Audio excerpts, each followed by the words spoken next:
your host Pallavi Kulkarni. It's a pleasure to have you join us today for an exciting and thought-provoking panel discussion.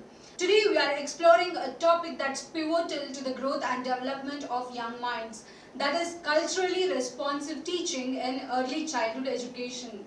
This topic is not just a topic of discussion but one that shapes the future of learning, creating an environment where every child can thrive in a diverse and inclusive world. We have gathered a distinguished panel discussions of expertise shaping early education to share valuable insights on the critical role of culturally responsive teaching in nurturing the next generation of learners.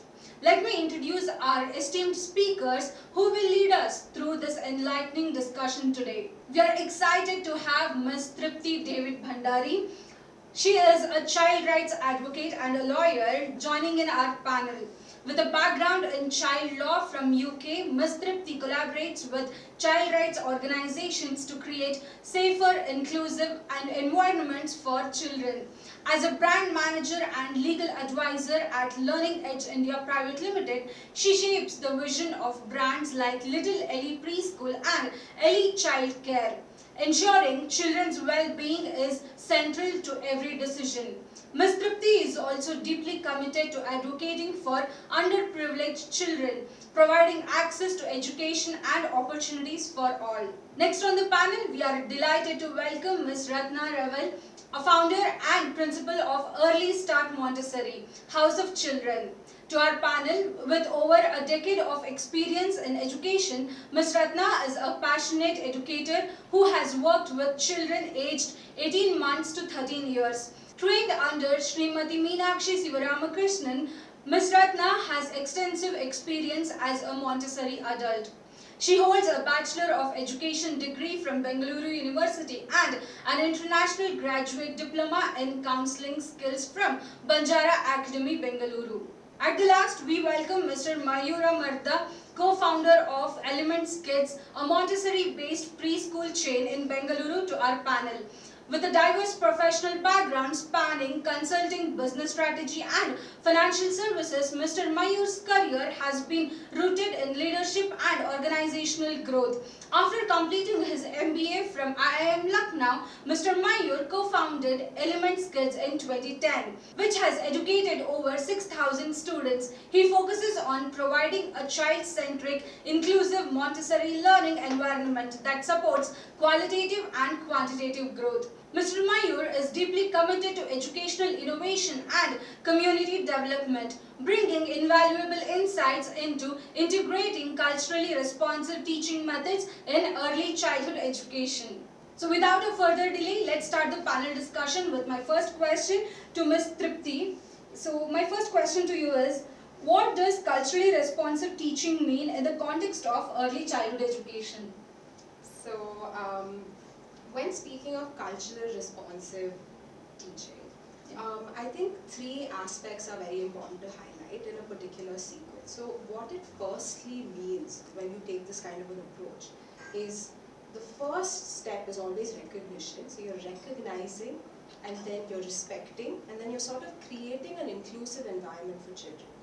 Now, I want to focus on the word inclusive, and this is going to be a lot of what my further discussion is going to be based on. So I'll park that for now. But it's mainly creating this atmosphere for each child to first feel seen, feel heard, and feel valued. So that's extremely critical. Now, when speaking of culture, right, when we're in a country like India, especially, there are so many diverse cultures, right? So there's diversity in its greatest form. So we're very lucky to sort of be in this kind of atmosphere. But it's when we're talking of this approach, it goes a lot, it's much beyond celebrating diversity, because even when we're recognizing diversity, right, it's sort of where, recognizing and acknowledging that there are different cultures. So we're acknowledging diversity. But when you're looking at it from an inclusion perspective, it's more of creating that sense of belonging, improving a child's respect for and acknowledgement for different cultures. So I think when you look at it on a whole, inclusion is a big part of it.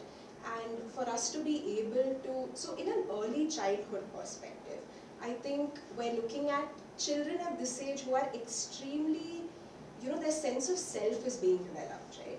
So when these things are recognized and acknowledged, it really helps them build confidence. So I think that's what it means really, to help them see the world and how they see themselves.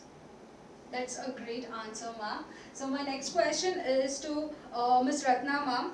So how can early childhood educators recognize and overcome their biases to create more inclusive environment? May it be in the school level, social level. How do you recognize that? So, first of all, we have to, as an educator, I have to first understand and accept that in all the classroom, some or the other biases are there. So, first we have to recognize that. We have to ask question for ourselves, or there should be a self-reflection. Questions like, for certain activities, are we calling certain group of children for finishing certain task?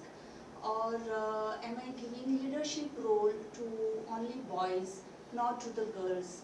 Or for celebrating certain festivals, how importance we are giving?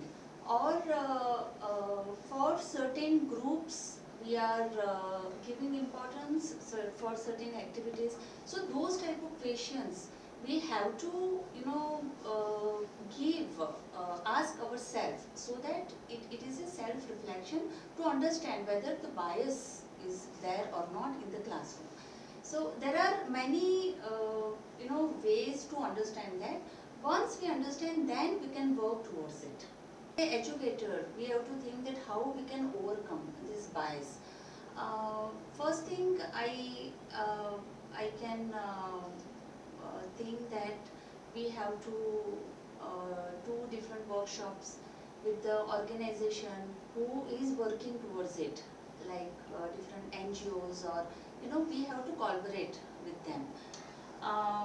Then for teachers, more readings can help. They understand that how we can cut off that different biases towards different children.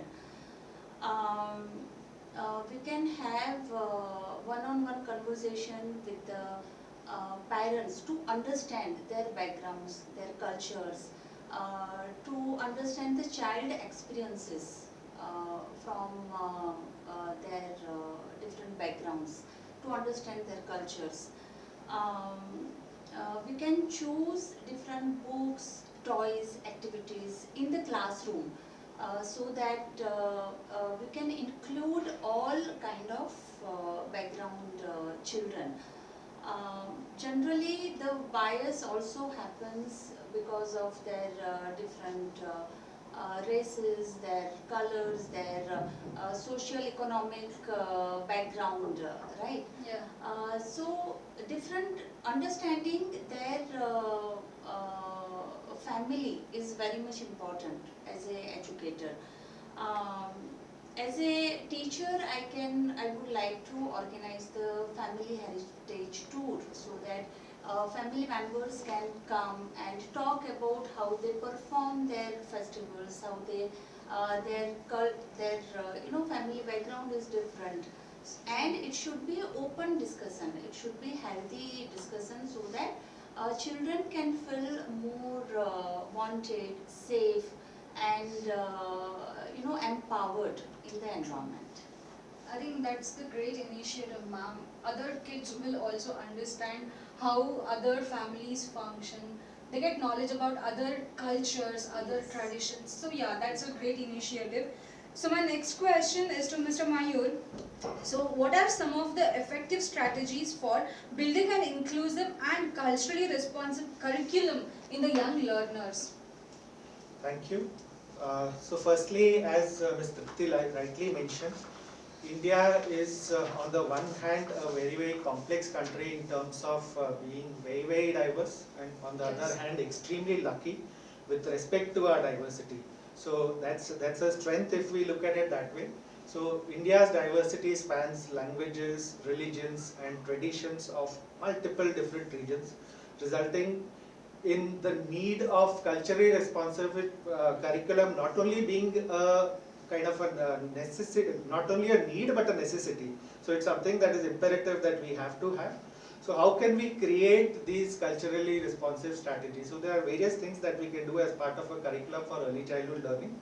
So firstly, we can start off by centering around the child itself, by centering around the child's experiences that they have had till date. So what we can do is to start building a culturally responsive curriculum. We can start by the child themselves, start with what they have learnt at home as part of their cultures, as part of their traditions, and as part of their languages, and encourage them to share that within the classroom environment. So that the sharing could be in the form of stories, it could be in the form of songs, it could be in the form of poems. So when they share them as part of the classroom environment, as part of the curriculum, it is somewhere all the kids are kind of getting exposed to it, and the child also has a great sense of belonging. Again, Mr. Tripti had mentioned about this, that it's very, very important that every single child feels valued in the first place. So how do you make them feel valued? When they are in a familiar environment, when they feel that they are being made to do what they've already done in their early part of the life. So that's something that helps them a lot. Secondly, we can use multiple languages as a resource. As we know, India has multiple languages as part of its diversity. So instead of, of course, we understand that most schools today have one or two as languages as the first language and second language, but that does not mean that we have to totally not allow the child's,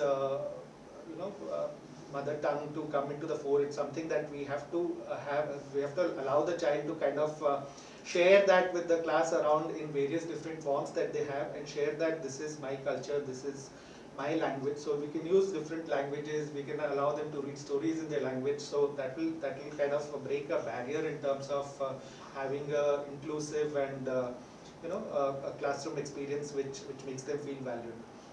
Then the next way in which we can do it is by kind of decolonizing the curriculum. So the curriculum that we teach to early childhood children really does not belong to a single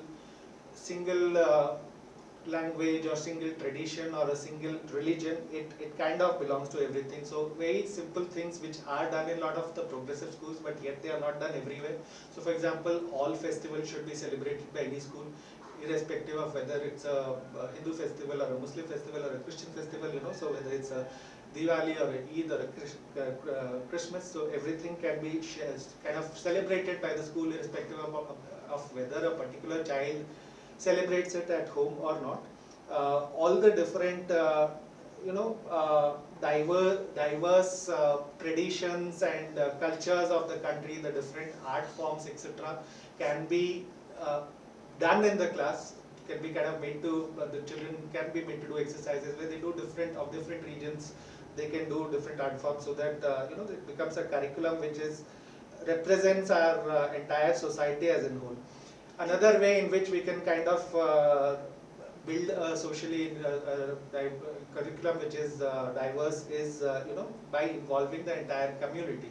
So simple ways to do it is to involve the family of the children to be helping us out as part of the curriculum. So it could mean just maybe inviting grandparents over to be again reading out stories or folk tales, or maybe helping out in some craft activities in the school, which will give us spaces to enrich the learning process and strengthen the connection between the school and the community.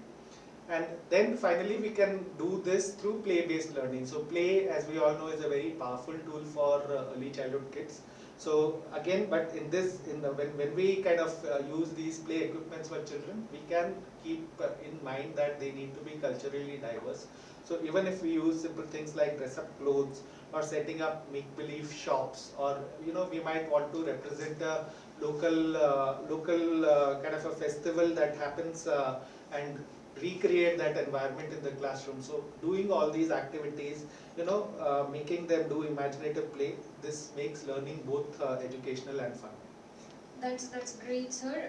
You have shared very valuable strategies and the curriculum changes that we can put it in our early childhood education. So thank you so much for that.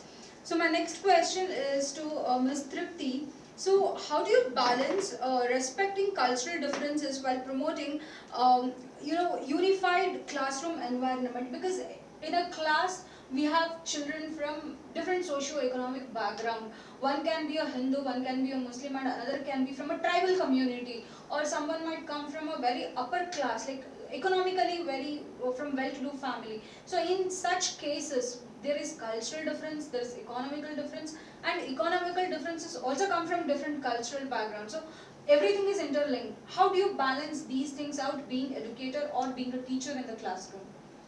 Okay, so I think that's quite an important question to start with. I think with one thing I want to point out is there is unity in diversity, and that's something we see in this country. Like I said before, and I also had the other panelists agree with me to some extent. I think it's very important to understand that when we're trying to create a sort of unified environment, we're not saying that there are no differences. We have to first acknowledge and celebrate these differences, acknowledge them in a way that every child feels like they've been valued. But I feel like creating that sense and that awareness is what in turn makes it a unified sort of atmosphere and creates a much better learning experience for children. Now, there's coincidentally actually, we have this series at Literally that we do called Ellie Recommends, where we recommend certain books and movies to parents that we feel should be included in, a child should read this book, or a parent should read this book to a child. So, on account of Republic Day just having gone, we had a recommendation. It's a Karadi Tales song, which is called Just Like You. So this is very appropriate for this discussion actually, because it goes this way where we say, I think it starts with something like, my name is Madhavi, I'm from Alleppey, I speak Malayalam, but I'm just like you. And then there's another person saying, my name is something, I'm from Chennai, I speak Tamil, and I'm just like you. So it's a very simple sort of, but I feel like incorporating things like this, where children feel like we are different, but we're all the same in a lot of ways. That is of great importance. Now, even when we look at, so even though we're sort of appreciating and acknowledging these diversities, it becomes very important to bring the inclusion aspect, like I said before. So what I believe is there are two different kinds of inclusions. So the first one is a traditional form of inclusion, right? Where we're saying these children are all different, but we're trying to bring them together in a sort of traditional system. The system doesn't change, right? So that is traditional inclusion, where we are recognizing this and we're including them in a more traditional way. But being culturally responsive would mean to include them in a way where we are sort of making amendments and changes to the system in a way to make the learning experience better for each child. So I think that is the main focus, and that's what the focus needs to be on, especially at an early childhood level. So when we're looking at this approach, I think the first step we need to take really is to make our educators aware, right? So when our educators are aware, our teachers, we have a vast family of teachers, to be aware of the importance of this sort of inclusion. So that is the first step. The next step is making children aware. So that is what I've been talking of all this while, where we are explaining to children that you are seen, you are heard, you are valued, and you are different, and that's okay, and we are going to celebrate that and sort of bring that together in that kind of a spirit. The next thing would be, I think it was mentioned by both people here, and I really agree with it, is to include families. When families are included, the impact that it has, as you were mentioning about having grandparents come in and read, folk stories. I think that's something we also believe in, because that's another way to celebrate our differences. That's when children feel involved. They feel like where they come from matters, and that is something that we need to achieve. The next thing, and I think it's what all of us have been trying to say, is an effort really has to be made. Now, even when we're celebrating festivals, right? Not on a superficial sort of surface level. We're really asking questions. We're sort of, encouraging curiosity, having real conversations with children, talking. Basically, we're talking, we're informing them. It's much beyond a surface level. So I think these are things that really make the difference. That's really a great answer. Creating curiosity and making children address the importance of all the cultural significances behind every festival, every tradition, or every ritual that's been following in the country.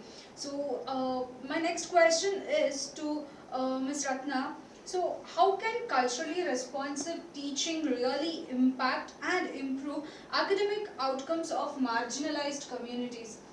Yeah.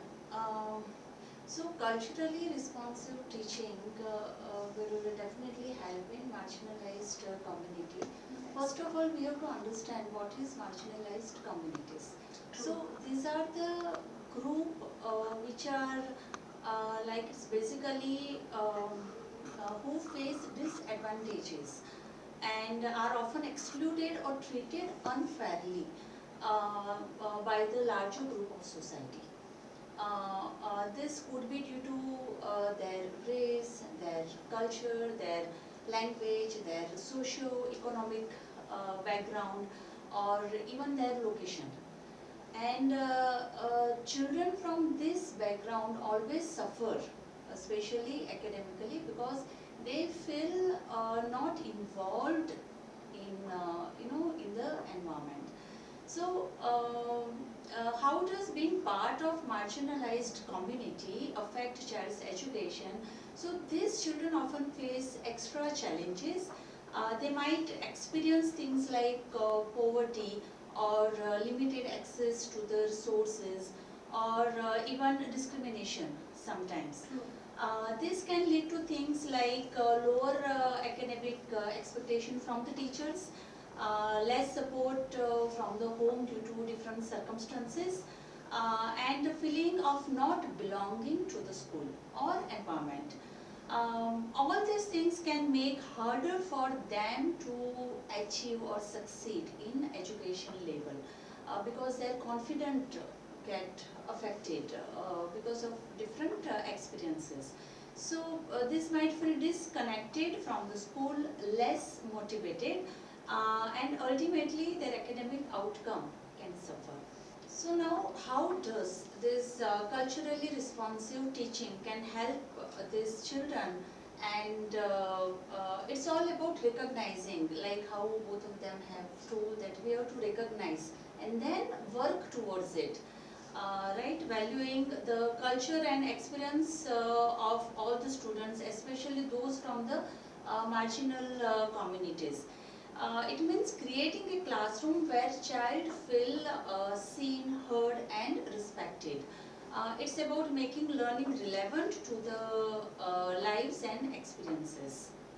Most of the points, I think they both have mentioned that we have to work on inclusive curriculum. Then the different activities, what we can do with through different stories or songs. She has mentioned beautiful song. Yes, we all aware of that, and we also do that in the class so that children feel inclusive from wherever the background they are. Also, we can increase more engagement, like different groups. You can take different groups and work towards that when we feel that these biases are happening in the environment. When we involve them, they feel belonging. So that belongingness should be there in the children when they come in the school or in the classroom when we start doing the different activities. Also, when teacher and student start working, with each other, their relationship and their bonding get stronger. That also one of the reason when child feel I am wanted. Child put the trust in the teacher, that belongingness and trusted, that feeling should come in the child. Culturally responsive teaching challenges the idea that students from marginal communities are less capable. It encouraging teachers to have high expectation of all the students and provide them with the support they need to succeed. When teachers believe in their students, the students are more likely to believe in themselves. So in short, this teaching is about creating learning environment where child feels valued, respected and empowered to succeed. By recognizing and celebrating their cultures and experiences, we can help children from this community thrive academically and reach their full potential. Yeah, that's a great answer, ma'am. So I have an add-on question. All three of you can answer this. With your experience being educators, being in the industry, have you ever faced any student from these marginalized communities getting affected or getting deprived of education, or where their families are also not encouraging them, where teachers had to bring in the awareness and drag them to school and make them aware of the education? Have you ever come across these situations, or you have directly dealt with such situations? Anybody can answer this. Honestly speaking, I have. Yeah. Because even beyond the work I do at Learning Edge, I work with a lot of NGOs True. with underprivileged children. So this is a very common occurrence where they are deprived of a lot of opportunities, and not and by their own families, but not because they don't mean well for them, because they don't see the importance of it. So sometimes the onus is on the people working with the children that actually see value in children getting that level of education, where we really need to push parents and push people to believe in the importance of it. So this is quite common, it happens quite often, but of course it depends on where you're looking, because in a normal preschool that, I'm talking of probably a branded preschool, I think we don't have to really push parents into bringing children, because that's not how it works. But when you're looking at another sort of system, it's quite different, the reality of it. I think it is more in a rural areas Yes. rather than in a urban. Not particularly. It is mainly based on the economical background. So even in a very, urban place, you would find families and children that are completely derived of, deprived of that level of education that they deserve. So that has happened quite often, unfortunately. And it is, I think, since we're talking about culturally inclusive teaching, this plays a major role, because in a couple of places that I have had the opportunity to contribute to, just acknowledging and helping them within their comfort zone, which might be their mother tongue, just sort of being accepting of that and being understanding of that, helps them take a lot more steps forward. So I think in that aspect, when you look at it from that angle, this plays an even more important role. So that's quite relevant to the topic we're discussing. Yeah, I would maybe like to add another twist to this question. Sure. With respect to, in fact, in my experience, I have found it to be quite the reverse, in the sense that people from marginalized communities or people who do not have the economic means, they actually value the opportunity to have a good education a lot. When given the opportunity and when they have the opportunity, they actually work beyond their means and try to provide that education to their child. They are very, very proud of that fact, and they go beyond their, beyond their levels to kind of ensure that there is enough output out of that process. Whereas, like Ms. Tripti was mentioning, there are the parents who come to branded schools who can easily afford to be there, and they are the ones who need the convincing that the child also needs to get. It's not like they tend to take it for granted. Okay. That the child is there in the school, they are going to study and things like that. True. So there is a certain degree of tending to take it for granted that it's okay, bacha hai, padhi lega.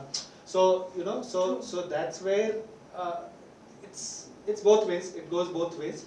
So it's not just that. So they need an opportunity. The marginalized communities, as part of being a part of the entire ecosystem, what is important from our point of view is to give them an opportunity. When given an opportunity, they they tend to derive a lot more out of it than the ones who have things on a platter. Yeah, that's a great observation, sir. So my next question is to Mr. Mayur only.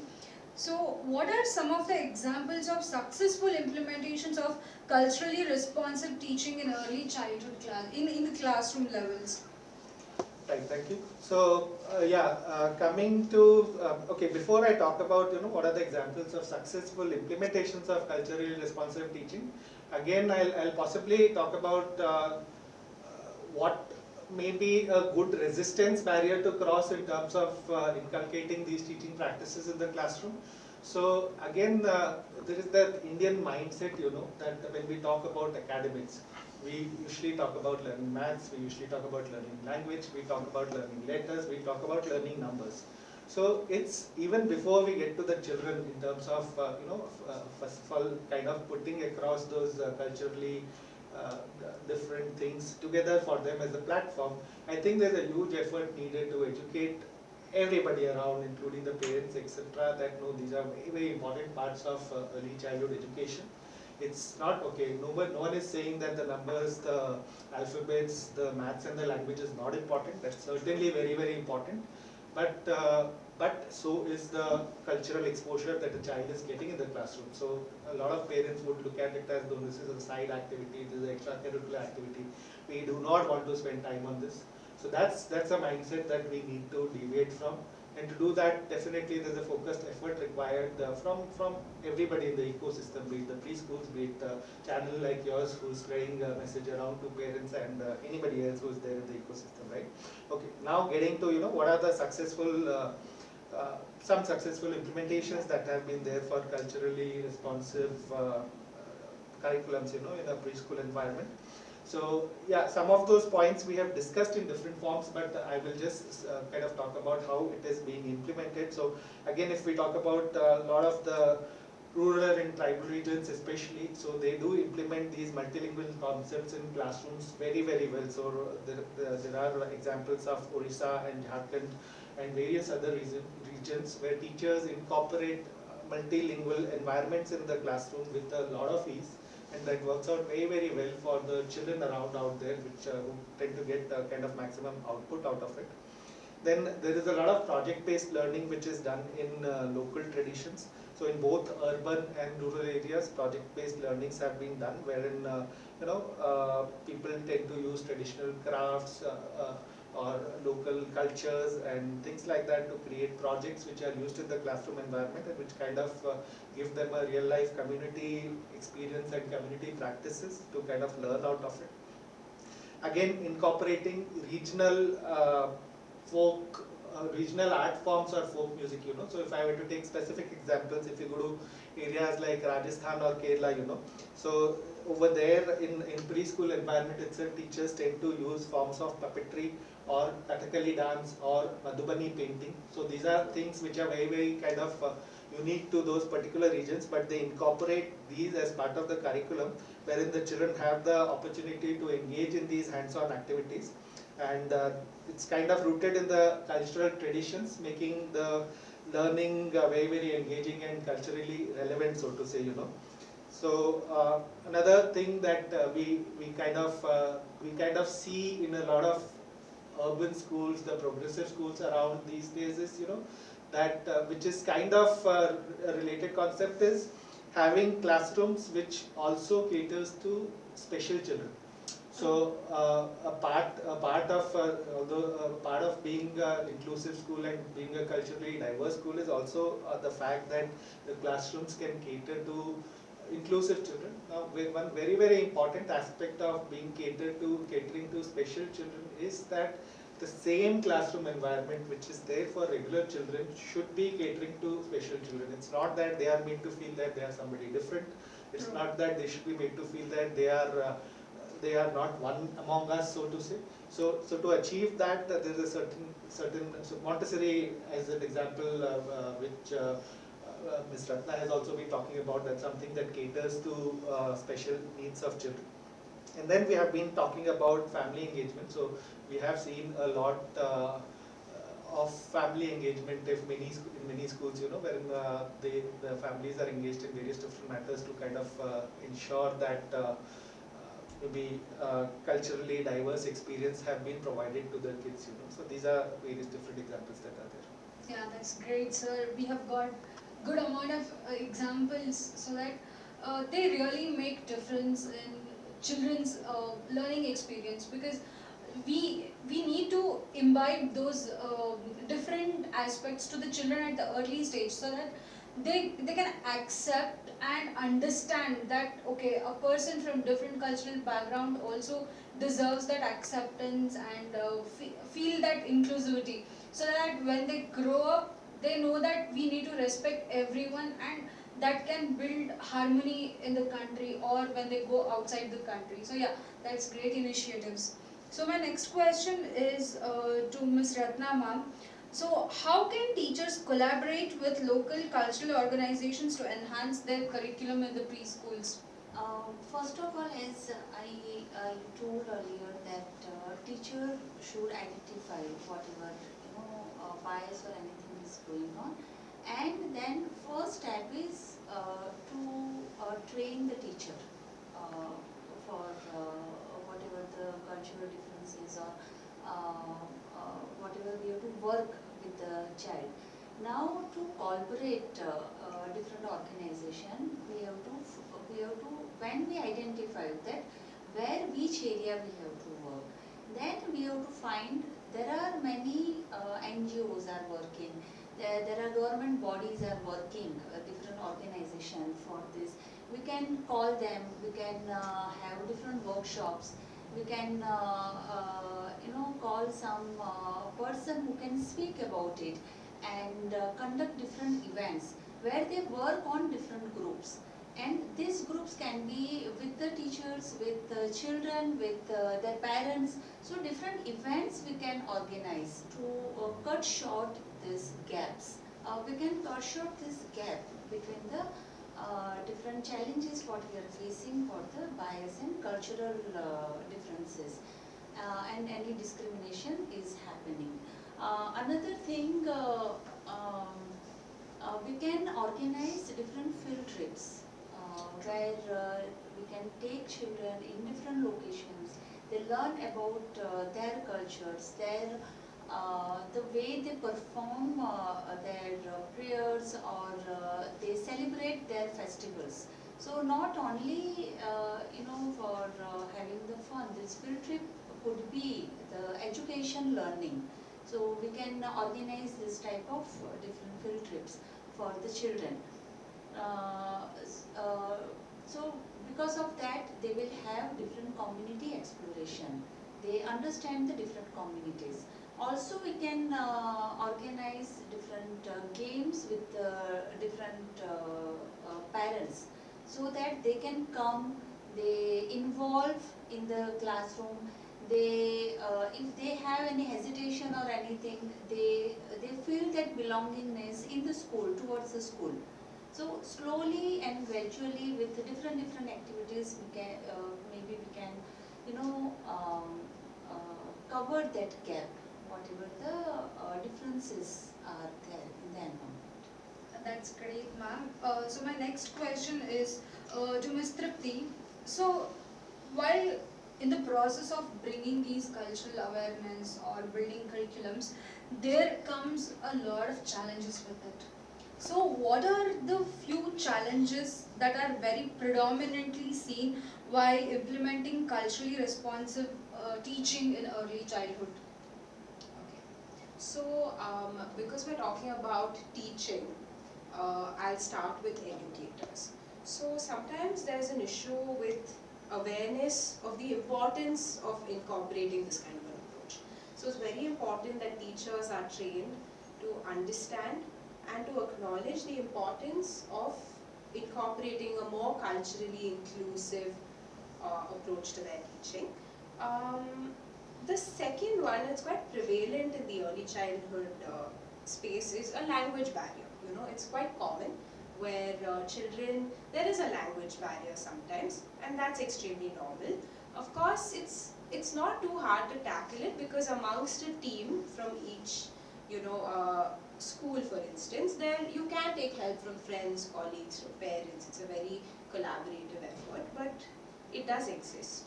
Now, moving on from the language barrier, I think there's also a very prevalent, it's not as common anymore, but there is a little bit of apprehension from the side of parents sometimes to kind of accept some approaches taken to kind of make it more culturally inclusive. We have seen, for example, maybe some parents are not so comfortable with their children learning shlokas, or these are just things that we like to incorporate sometimes, which does create a sense of understanding of other cultures, but sometimes they're not so on board with that, which we absolutely respect, and that is how it should be. We respect and acknowledge, and we take forward whatever feedback is given to us. So I think primarily speaking, these are three challenges that I see as educators really trying to include these kind of practices in their teaching.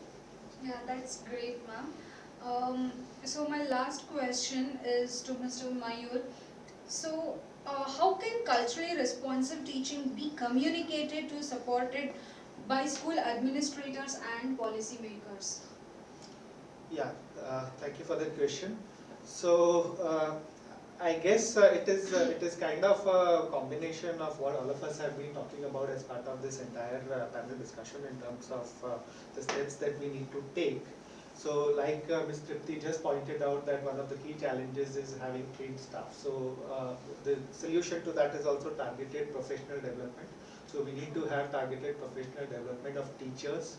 Okay, what's very, very important is now to develop a good structure and framework around it, because see, if we just leave it as a statement and leave it to each individual preschool to be doing these development for teachers, probably our country is such a vast and complex sphere that it's not going to happen. So there has to be efforts that has to come in from committees from various places around, where they need to say that, okay, fine, this is a module that all teachers in the preschool space has to go for, has to get certified in, and only then they are allowed to teach, and things like that, then there has to be sufficient amount of resources to be provided for initiatives like this, in terms of creating a culturally relevant curriculum. So the resources include things like books, materials, curriculum. Again, this is something that to an extent needs to be provided. Again, there will always be schools which will go around and create their own curriculum, create their own books, but not every little school has the resources to be able to do that. So there needs to be such standardized stuff available, which is not only available, but it is kind of affiliated and certified by relevant authorities that, okay, fine, this is a good book to use because it kind of takes care of the different requirements we have, including being culturally relevant, It's very, very important, like in anything else, that there is a supportive leadership which supports the entire exercise, because it has to come from the top. If the leader of anything does not understand what it is all about, that there is a need for diverse environment, then it's basically not going to happen, because there has to be again a provision of resources that has to be there. It's something as simple as, teachers need to be provided time to do this. If in their day-to-day 8:30 to 2:30 routine, there is no time for the teachers to be spending in this direction, it's again not going to happen. So somewhere that has to come from the top. For sure, policy changes have to be made, as part of this. So the education policies, the funding allocation, so those changes need to be made, and a portion of the policy changes has to do with something which I spoke about earlier, where, okay, let's say we get to grade 1, we are talking about a test being conducted by grade 1 schools. Okay, so that's a reality of life that's there, where they conduct those written tests, even though whether they are not supposed to conduct or not is a different matter. Now, when these tests are conducted, are we even giving a weightage to culture? Are we even giving a weightage to, so that, that's where it starts from, that, like I said, the parents lose sight of the fact that this is also an important aspect, because there is no weightage really given to that. And then I already spoke about community engagement, wherein we need an education to our entire parent community and the entire community that this is something really important. And when your school or anybody else, it's not necessarily done in school, by the way, it can be done in your own a lot of people stay in different societies, apartments, so it can be done in all different places. But they need to first of all recognize the importance of it.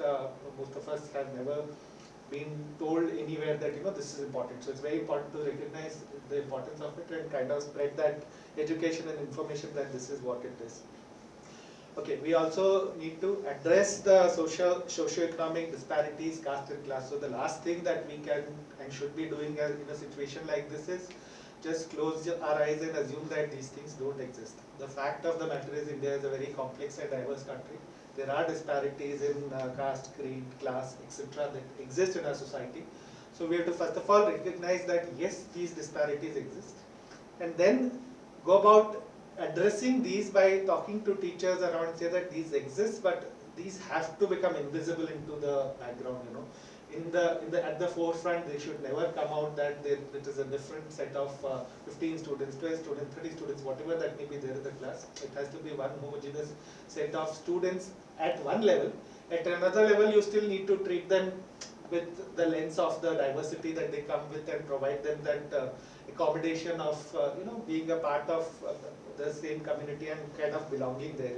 So that's a thin balance that teachers have to be made skilled to be able to play. Again, we have to the same extent, kind of acknowledge the regional variations that exist. So again, if we wish it away and say that okay, we are going to be diverse, but then we have to recognize and acknowledge that there are regional variations that exist in India. Now, one approach to take is that, okay, there is a preschool education and we have the same preschool curriculum all throughout India. If that's going to be the case, we can never address a regional. So there has to be some degree of accommodation that has to be there, saying that, okay, maybe the curriculum in Kerala is slightly different from Rajasthan, is slightly different from West Bengal, to a defined extent, that to kind of accommodate the regional variations that are there. That will be really a win-win where to some percentage extent, kids everywhere are accommodated to an extent. Now that's the great answer I have got from all the three panelists. With that, we have come to the end of this panel discussion. I extend my heartfelt gratitude to our panelists. Thank you for sharing your valuable inputs and thoughts on the topic. We look forward to having many more panels like this. That's all for today's engaging panel discussion. Feel free to ask us any questions. We would be happy to answer all of them. For more such videos, visit our website www.theENN.com. Don't forget to like, share, comment on this video and subscribe to our channel. Thanks for tuning in. This is Pallavi Kulkarni. We'll see you next time.